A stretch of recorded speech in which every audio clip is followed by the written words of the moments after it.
નમસ્કાર, કેમ છો બધા? તમારું મારી ચેનલ કેડીએન એડ્યુકેશનમાં હાર્દિક સ્વાગત છે. જો તમે મારી ચેનલમાં નવા હો તો મારી ચેનલને સબસ્ક્રાઇબ કરવાનું ભૂલશો નહીં. તો આજે હું એક લઈને આવી છું, નવોદય વિદ્યાલયમાં નોન ટીચિંગ સ્ટાફ માટેની ભરતી બહાર પડી છે. તો તેની હું ન્યૂઝ લઈને આવી છું. તમે જોઈ શકો છો, આમાં લખેલું છે કે નવોદય વિદ્યાલયમાં નોન ટીચિંગ સ્ટાફ માટે અરજી કરો. નવોદય વિદ્યાલય સમિતિ એનવીએસ દ્વારા નોન ટીચિંગ પદો પર ભરતી કરાશે, જેના દ્વારા કુલ 1377 ખાલી પદો પર ભરતી કરવામાં આવશે અને આ પદો પર ભરતી માટે આવેદનની પ્રક્રિયા શરૂ કરી દેવાય છે અને 30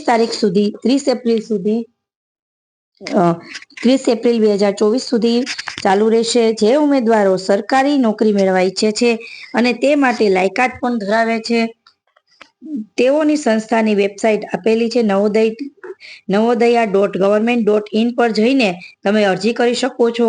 ફોર્મ ભરતા પહેલા ઉમેદવારે પોતાની લાયકાત જાણી લે અને આવેદન ફોર્મ કેવી રીતે ભરવું, તો કે આ ભરતીમાં ઉમેદવારે પોતાના આવેદન કરી શકે છે ગમે તે.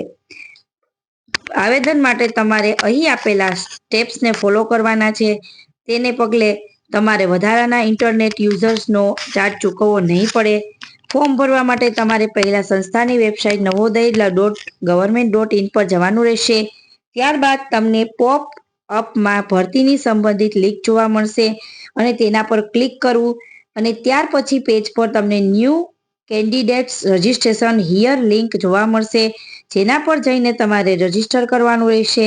બીજા સ્ટેપમાં તમારે ઓનલાઈન માધ્યમથી અન્ય માહિતી ભરીને આવેદન પ્રક્રિયા પૂર્ણ કરવાની રહેશે. સ્ટેપ 3માં ઉમેદવારે ભરતી માટે નિર્ધારિત ફી ભરવાની રહેશે.